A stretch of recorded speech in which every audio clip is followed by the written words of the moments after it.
اجالا فہد سے فون پر بات کر رہی تھی۔ بات کیا کر رہی تھی، اپنے دل کے درد کو لفظوں کا جامہ پہنا رہی تھی۔ صحن میں ایک طرف اگربتیاں جل رہی تھیں، خوشبودار دھوئیں سے ماحول مہکا ہوا تھا۔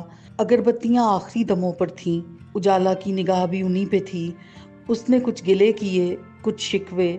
محبت میں گلا نہ ہو تو محبت کتنی پھیکی لگتی ہے۔ اجالا کی آنکھوں میں ہی نہیں، دل میں بھی محبت تھی۔ اس نے کس مان سے کہا تھا، آپ بہت چھٹیاں کرنے لگے ہیں؟ بات ہی کچھ ایسی ہو گئی تھی۔ فہد نے مزے سے کہا، کیسی بات؟ اجالا کا دل دھڑکا۔ کالج میں بتاؤں گا۔ اور ہاں سنو، تم ایک دن کالج میں کہہ رہی تھی کہ تم جانتی ہو ستارے کیا کہتے ہیں، تو تم نے دیکھا میرا ستارہ کون سا ہے اور وہ کیا کہتا ہے؟ مجھے تو ایسا لگتا ہے سارے ستارے آپ کے ہیں۔ اجالا نے لمبی آہ بھری۔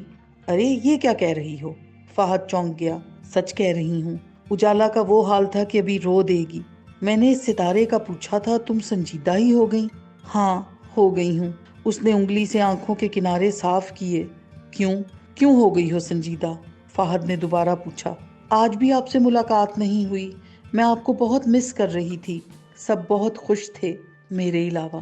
او تو تم بھی خوش رہا کرو۔ میں زندہ ہوں ابھی، فہد نے ہنس کے کہا۔ پتہ ہے دعا کی منگنی ہو گئی ہے۔ اجالا نے بے ربط سی بات کی۔ اچھا؟ فہد کو یکدم اچھو لگ گیا۔ وہ چونکا۔ لیکن اس کی منگنی سے تمہارے خوش رہنے کا کیا تعلق ہے؟ سہرش بتا رہی تھی کہ اس کی پسند سے ہوئی ہے۔ اجالا نے آہستہ سے کہا۔ تو تم بھی اپنی پسند سے منگنی کیا شادی کرا لینا، کسی کی خوشی پر دکھی نہیں ہوتے۔ فہد سمجھانے ہی بیٹھ گیا۔ اسی اثنا میں عروج نے اگربتیوں کو دیکھا جو جل کے راکھ ہو چکی تھیں۔ عروج نے بجھی ہوئی اگربتیوں کی راکھ سمیٹی اور روبوٹ کی طرح دروازے پر جا کر اس کو پھونک مار کے ہوا میں اڑا دیا، جیسے یہ راکھ کسی گمشدہ کی تلاش میں نکل جائے گی، جیسے یہ راکھ ہوا کے آنچل سے بند ہو کر محبوب کے قدموں میں بکھر جائے گی، اس کے لیے روشنی بن جائے گی۔ اجالا خاموش تھی اور فہد کو سمجھ نہیں آ رہا تھا کہ کیا کہے، کیسے بات بنائے۔ اچانک اس نے اجالا کی خاموشی کو توڑا۔ سنو، میں کل یوکے جا رہا ہوں، بہت کام ہے، پیکنگ کرنی ہے، پھر بات ہوگی۔ فہد نے فوراً فون بند کر دیا۔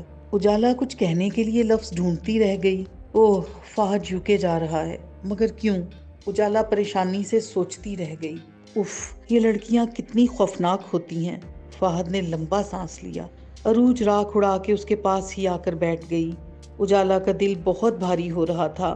عروج کو دیکھتے ہی اس کی آنکھوں میں آنسو آ گئے۔ عروج خود ملگجے سے لباس میں بہت غمزدہ لگ رہی تھی۔ آپا، محبت میں ایسا تو نہیں ہوتا؟ ہوتا ہوگا، اگر نہ ہوتا تو ہم بھی خوش ہوتے۔ فہد یوکے جا رہا ہے۔ اجالا سے اس کی دوری محال ہو رہی تھی۔ وہ عروج کے گلے لگ کے رو دی۔ رات کا وقت تھا۔ اجالا سوچ رہی تھی فہد پیکنگ کر رہا ہوگا اور کل جب وہ چلا جائے گا تو وہ کیا کرے گی۔ اس کی آنکھوں سے آنسو بہے جا رہے تھے۔ کیا وہ نہیں جانتا میں اس سے محبت کرتی ہوں؟ اگر نہیں جانتا تو سب خود بتا دوں گی۔ محبت ہے، اس میں چھپانے کی کیا بات ہے؟ اجالا نے سوچا اور آنسو صاف کر لیے۔ اب اس کا ذہن عروج کی طرف مبذول ہو چکا تھا۔ آپا اتنا تردد کر رہی ہیں، کیا واقعی ان کو سرمد بھائی سے محبت ہو گئی ہے؟ محبت نہ ہوتی تو وہ اپنے دن رات ایک شخص کے لیے کیوں غارت کرتی؟ محبت کے نام پر اس کا ذہن پھر بھٹک گیا۔ اسے یقین تھا سرمد بھائی ضرور واپس آ جائیں گے۔ یہ تعویذوں کا اثر ہی تھا کہ سرمد بھائی اور آنٹی آ رہے تھے۔ امی پڑھائیاں بھی تو بہت کرتی ہیں، اور جہاں آرا نے میرے سامنے استخارہ کیا تھا کہ عروج اور سرمد بھائی کا جوڑ بہت اچھا ہے۔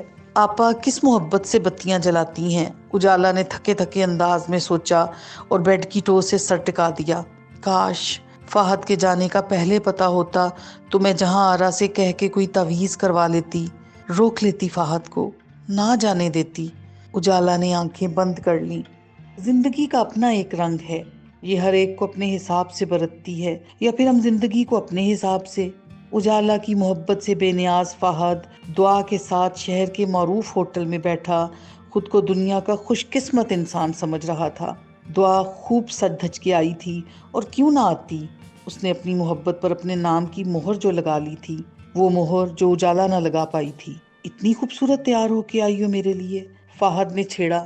تمہارے لیے تیار نہیں ہوئی، اپنے لیے ہوئی ہوں، خود کو اچھا لگنے کے لیے، دعا نے ادا سے جواب دیا۔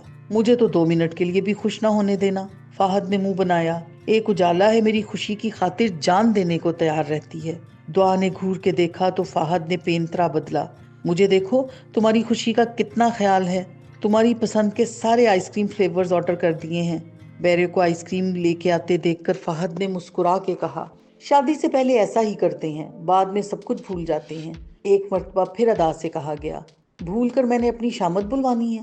غصے میں پوری چڑیل بن جاتی ہو تم۔ فہد نے کانوں کو ہاتھ لگا کے کہا، اگر کبھی بے وفائی کرنے کی کوشش کی تو چڑیل ہی بن جاؤں گی۔ سچی سے، میں تو تمہارے بغیر سانس بھی نہیں لے سکتا۔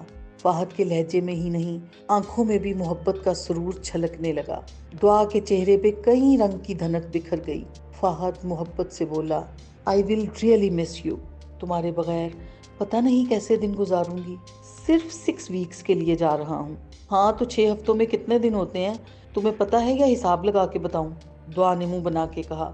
ہاؤ رومانٹک، فہد کا کہا گونجا۔ دعا نے مصنوعی ہبکی سے منہ پھلا لیا۔ فہد ہنسی روک کر بولا، ہم میڈیکل کے اسٹوڈنٹ ہیں، میتھمیٹکس کے نہیں، ہمیں حساب کتاب سے کیا؟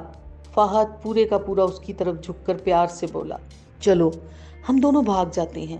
دعا نے روٹھے روٹھے سے انداز میں فہد کو دیکھا۔ اگر میڈیکل کا آخری ایئر نہ ہوتا تو بھاگ جاتے۔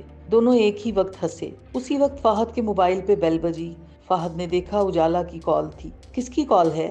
دعا نے موبائل کی طرف دیکھ کر پوچھا۔ دوست کی۔ فہد نے مسکرا کے نمبر کاٹ دیا۔ فون آیا۔ فہد نے جیب سے موبائل نکالا۔ اجالا کی کال تھی۔ دعا نے فہد کے ہاتھ سے موبائل لے لیا، مگر دعا کے ہاتھ میں جاتے جاتے موبائل آف ہو چکا تھا۔ فہد ریجیکٹ کا بٹن دبا چکا تھا۔ کر لوں گا call back, don't worry, Fahad نے ہنس کے کہا۔ میں ان لمحوں میں کسی کو شریک نہیں کرنا چاہتا۔ دعا نے کنکھیوں سے مسکرا کے فہد کو دیکھا اور آئس کریم کا چمچ منہ میں لے کر فہد کی خوبصورت بات اور آئس کریم کے فلیور کو ساتھ ساتھ انجوائے کرنے لگی۔ حالانکہ دعا کے دل میں کہیں کھٹک تھی۔ فہد ہمیشہ سچ نہیں بولتا، مگر کبھی کبھی جھوٹ پر بھی اعتبار کرنے کو دل چاہتا ہے۔ رضا مریم کے گھر لاؤنج میں بہت اپسٹ سا بیٹھا ہوا تھا۔ مریم چائے لے کے آئی۔ رضا نے مریم کو عجیب سی نظروں سے دیکھا۔ اس کو ڈر تھا کہ شاید مریم کو وہ کبھی پا نہیں سکے گا۔ مریم کے انداز میں شکوہ نہیں تھا، لیکن ایک سچ ضرور تھا۔ اس نے کہا تو رضا کا سر جھک گیا۔ دیکھو رضا، تم میرے ماموں کے بیٹے ہو، میں نے تمہیں ہمیشہ چاہا، اہم سمجھا، لیکن عزت بھی کوئی چیز ہے۔ اس نے کہا تو رضا کا سر مزید جھک گیا۔ میں نے امی سے کہہ دیا ہے کہ اشر بھائی سے بات کر لیں۔ اس نے دکھ سے کہا، پلیز میں پہلے ہی بہت ٹینشن میں ہوں، تم مجھے اور پریشان مت کرو۔ رضا نے خفگی سے کہا، یہ سچائی ہے، اسے فیس کرنا ہے۔ مریم کے لہجے میں عجیب سی استقامت تھی۔ رضا خفا ہو گیا۔ میں تمہارے پاس سکون کے لیے آتا ہوں، تم بھی یہی باتیں کرتی ہو جو میں سننا نہیں چاہتا۔ تم سننا نہیں چاہتے یہ اور بات ہے، لیکن حالات کی سختیاں اور تلخیاں ہمارے حکم کی منتظر نہیں ہوتی رضا۔ مریم تلخی سے ہنسی۔ مریم شاید ابھی اور بھی کچھ کہنا چاہتی تھی، لیکن غصے سے رضا اٹھا اور چلا گیا۔ چائے وہیں کی وہیں رہ گئی۔ مریم کا اپنا دل خون کے آنسو رو رہا تھا۔ وہ بھلا کسی کے آنسو کیسے صاف کر سکتی تھی؟ اس کی بے عزتی، اس کی ماں، اس کا بھائی، سب ہی اس کی وجہ سے پریشان تھے۔ یہ فیصلہ جو اس نے کیا، یہ وہی جانتی تھی کہ کتنا جوخم کا کام تھا۔ حالانکہ اس کو یقین تھا سب ٹھیک ہو جائے گا۔ وہ تابع دار بیٹی ہے، اللہ تعالیٰ نے اس کے لیے اچھا ہی سوچا ہوگا۔ اس نے آہ بھر کے خود کو بہلایا۔ عجیب بےتاب سی زندگی ہے، جہاں جو ہے وہ وہاں مطمئن ہی نہیں۔ یہی کچھ حلیمہ کے گھر میں ہو رہا تھا۔ عروج پہلے تو اس بات سے پریشان تھی کہ سرمد کے ہاں سے کوئی آ نہیں رہا، اب آ رہا ہے تو بھی پریشانی ہے۔ اس کا حال عجیب ہو رہا تھا۔ اس کی پریشانی کو دیکھ کے اجالا ضد ہوئی جا رہی تھی۔ امی کہہ رہی تھیں ابو کسی طرح بھی شادی کے لیے راضی نہیں ہو رہے۔ اس نے ہاتھ مسلتے مسلتے کہا، میں ہوں ہی بد نصیب۔ وہ رو دی۔ ایسا نہیں کہتے آپا، اجالا نے اسے تسلی دی۔ اچھا آپ بتائیں، آپ کیا چاہتی ہیں؟ اس رشتے کو ختم نہیں کرنا چاہتی؟ میری عزت کا سوال ہے۔ میری ساری فرینڈز میری قسمت پر رشک کرتی ہیں، میں ان سے کیسے کہوں کہ سرمد فراڈ ہے؟ اس نے پہلے کسی لڑکی کو طلاق دی تھی۔ اس نے روتے روتے کہا، اجالا میں خلا نہیں لوں گی، اس میں آنٹی یا سرمد کا کوئی قصور بھی تو نہیں ہے۔ انہوں نے تو رضیہ خالہ سے کہا تھا، قصور تو رضیہ خالہ کا ہے جنہوں نے یہ بات چھپائی۔ اوکے، اب اگر آپ نے اتنا دل بڑا کر لیا ہے، سوچ لیا ہے، تو پھر کیسا رونا؟ رونا تو تب چاہیے تھا نا کہ جب آپ کو لگتا کہ آپ کے ساتھ دھوکا ہو رہا ہے۔ اجالا نے بہت محبت سے عروج کی دلجوئی کی۔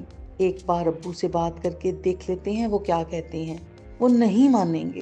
عروج نے جیسے سسکی بھری، بات تو کر کے دیکھیں، ایسا نہ ہو کہ آنٹی لوگ آ جائیں اور ابو فوراً ہی منع کر دیں، ہمیں اس سے پہلے ابو سے بات کرنی ہوگی۔ عروج نے بہت پریشانی سے اجالا کو دیکھا۔ اس کو کیا خبر تھی کہ اس کے اس رشتے پر اس کا باپ کس قدر تکلیف میں ہے، جس نے اللہ سے ہر لمحہ بیٹیوں کا سکھ مانگا، جس نے کبھی اپنے لیے دعا نہیں کی، اور آج وہ اس مقام پر کھڑا تھا کہ بیٹی اس سے زندگی بھر کے دکھ مانگ رہی تھی۔